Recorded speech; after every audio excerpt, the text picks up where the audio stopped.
Hello everyone and welcome back to C.A.R. Entertainment. My name is Don Hamilton and today we're going to be talking about AT1 biology, guys, and I believe this is the penultimate video we're going to bring to you in AT1 biology with just the carbon and nitrogen cycle to go, but I could be wrong with that. There could be a couple more after this, but I do believe this is the second last one we're going to be making in AT1 biology, and we're going to be talking about energy, productivity and agriculture, guys. Without further ado, let's get straight into it.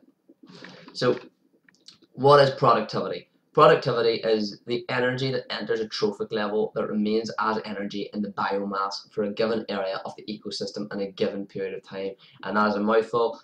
You won't understand it, but we're going to go through and talk about that there in this video about productivity. So yeah, it's a wee bit complicated in how it enters a trophic level that remains still as energy in the biomass for a given area of the ecosystem in a given period of time. It's quite a mouthful, but you do need to know the definition. So let's get through this now. So we talked earlier on and through whenever we talked about ecosystem, different stuff about the stationary phase, exponential phase, and then decline phases and all. And we did talk about this briefly in those videos as well. But if resources are renewable, then you remain in the stationary phase. The population will stay in the stationary phase. And this is because you keep eating the resources. But if the resources are non-renewable, then the exponential phase will occur because everyone will consume the renewable resources or the resources, and then it'll fall by a rapid decline because the resources are consumed and there's none left. So then we go on to energy transfer, and this is where we bring in the productivity definition. So the inefficiency of energy transfer. So energy, a lot of it doesn't actually be absorbed or be used because most of the solar energy never reaches the ground. 99% is reflected back into the space or absorbed by the atmosphere, and most miss the these altogether. In fact, only 0.521% of energy is used by the plant in photosynthesis, by the producers in the first trophic level. And since some of the energy is reflected by the leaf or transmitted through the leaf, it misses these chlorophyll molecules. So essentially, over half of the light will strike the chlorophyll will consist of wavelengths that are not used in photosynthesis. So very, very little energy hits the producer, and then they actually pass this on through the other trophic levels. So reacting to photosynthesis are inefficient as they lose energy through heat as well. So productivity is essential that the energy that actually is used in photosynthesis, and then what is kept in there not within heat, and then it's passed along through the different trophic levels. So primary productivity, or what we can know as gross primary productivity, or GPP.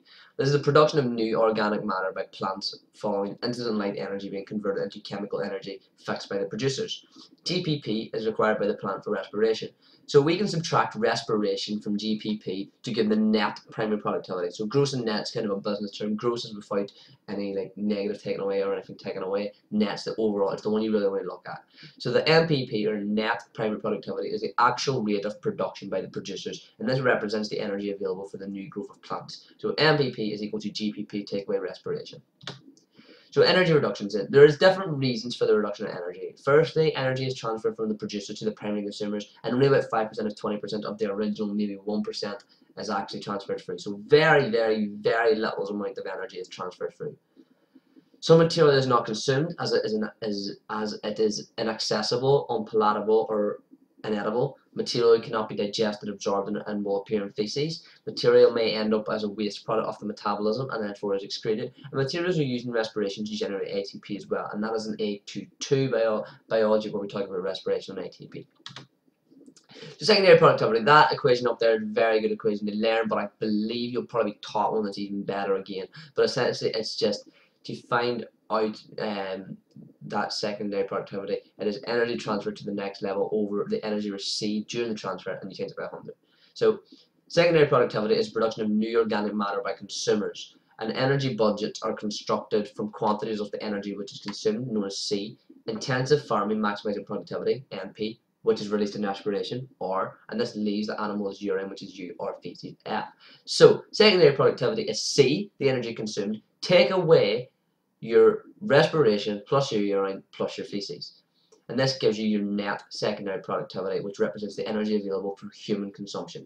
And 5 to 20% of efficiency of energy transfer is through these trophic levels, can be summarized as the 10% rule. Herbivores have a low percentage efficiency as they have difficulty in digesting cellulose, while endotherms also have a low percentage efficiency as they generate heat internally to maintain a relatively high body temperature, like humans at 37 degrees, and this means that their metabolism is maintained at a high rate but relatively high energy losses through respiration. So energy transfer then. It is evident that there's less energy at each successive trophic level because it has to keep passing down, and obviously with the inedible and all that there, all the reason we're talking about energy reductions. So the more energy that is used in respiration that is available as the net production for the next trophic level, and more energy from the net production will pass to the decomposers to the next trophic level. So essentially that just means that more energy from net production will go to decomposers than, let's say, from producers to primary consumers. And more goes to decomposers. And energy is also lost by emigration and gained by immigration. So agriculture then. Now we're going to move on to talk about agriculture and the implications of it. Well, the loss of energy will have implications when it comes to food, as there's more energy available to primary consumers than secondary consumers because of this energy transfer going down. Plant crops growing and productivity is increased by the use of fertilizer, where plants will have more ions and proteins, and the use of pesticides, which prevent competition from non-crop plants, which reduces the damage from insect pests. But there can be concern about the overuse of fertilizers and pesticides. In animal agriculture, you can increase the productivity by feeding the animals on high-protein foods such as silage, keeping them in a warm condition, therefore there's less energy used to generate heat, and keep the animals in a confined condition, so there's less energy used in movement. But there are ethical issues with this, such as that it's cruel to keep animals in a crowded, confined condition. But as long as the animal is comfortable with sufficient food and water, then the benefit of producing food cheaply outweighs any other concern, according to a lot of people.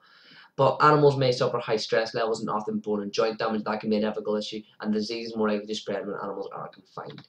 Thank you for watching this video. I've been Don Hamilton from C.A.R Entertainment, and I'll see you next time.